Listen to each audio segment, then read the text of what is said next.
Hello guys, welcome back to another video. In the last video, we learned about global objects. Now, we learned that if you have a variable a, you can find it in the window dot a. This will be the location.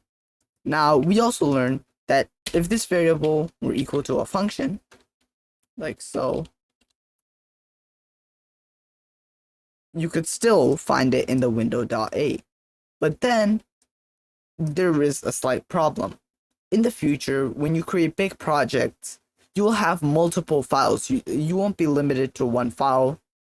You will have multiple files in your code, multiple JavaScript files.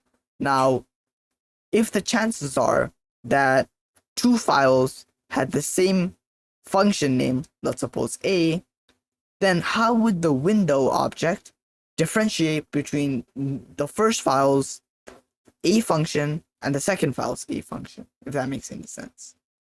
So for that, we use modules. Now let's get into modules. Basically, what they are is each file of JavaScript.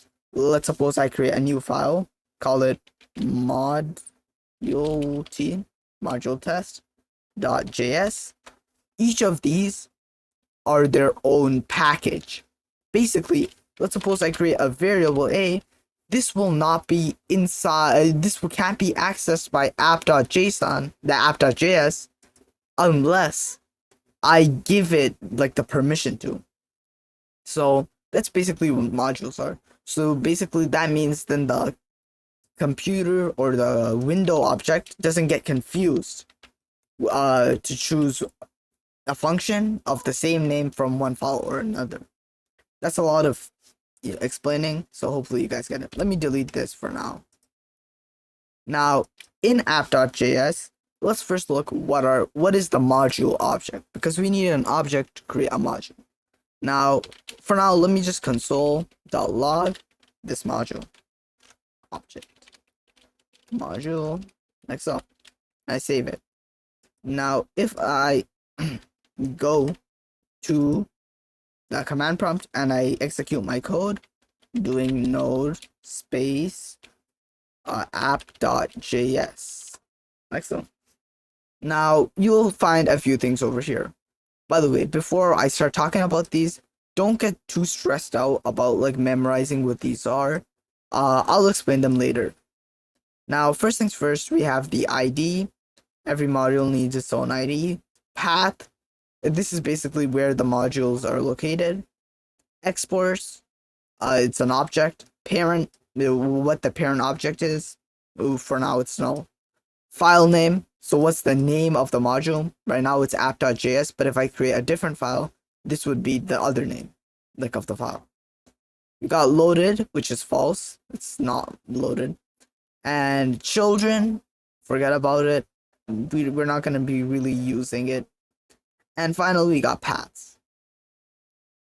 Now, let's head back to VS Code and to see this in action. First things first, we're going to create a new module object file. So we're going to create a file, a JavaScript file. I'm going to call it test.js, like so. Now, inside of test.js, inside of this test file, I'm going to create a function. Basically, what it does is you give him one variable, and what it's going to do is it's going to return to you a plus 1. So you give it a number, and it will return the number plus 1. Now, let me put this in a variable. Sorry, wrong place. Let me put this in a variable. I'm gonna call this variable var at, and make it equal to this function. Now finally, we're gonna create a variable. This variable is gonna be called a t variable. Now t is just short for test. I'm gonna make this equal to some sort of string, call it hello. So now what we want to do is we want that our code to be able to access this add function, but not access this t variable. So how do we do that? For this, what we're going to do is we're going to come down here at the bottom of our code. We're going to write exports, export dot, module, sorry about that, module dot export and dot, we're going to give the name of our function dot add is equal to the add function. Now we're going to semicolon save.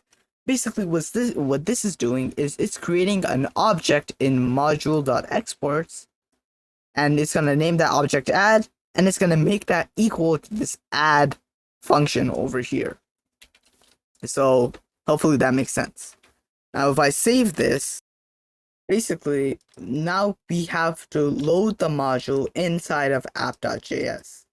But before we do, I want to be clear with you that what we can do is we can do this too.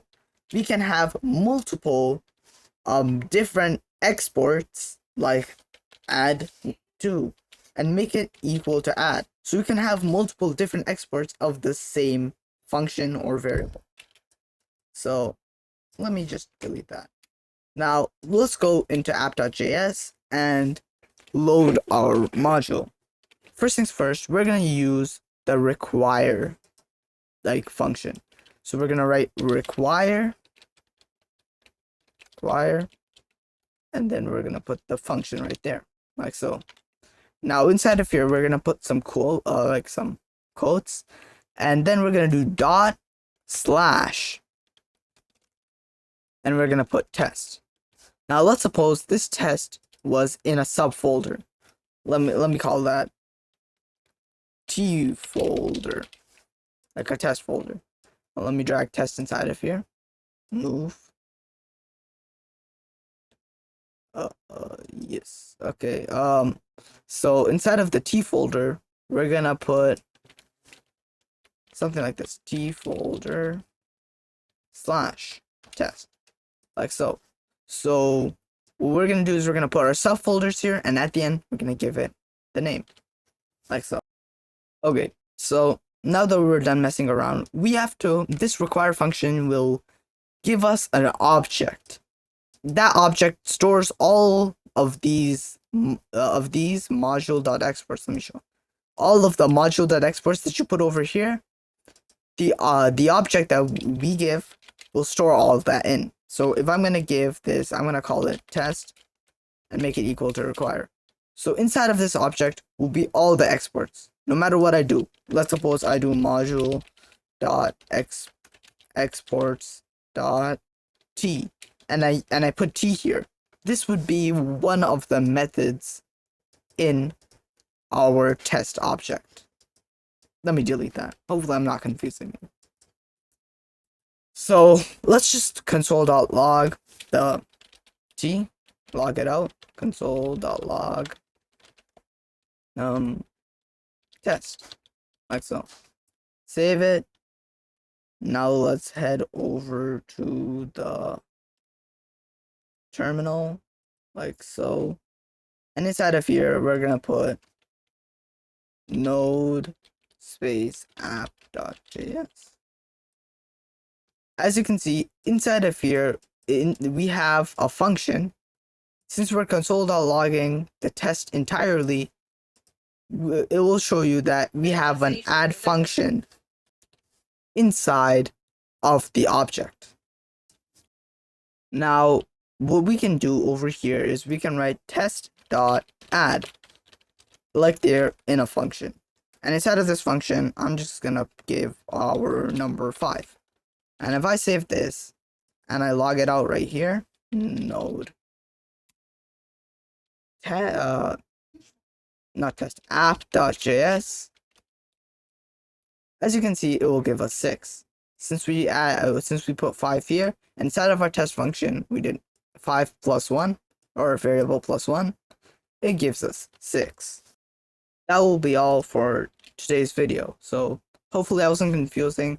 Make sure to leave a like, subscribe, and see you next time. Bye.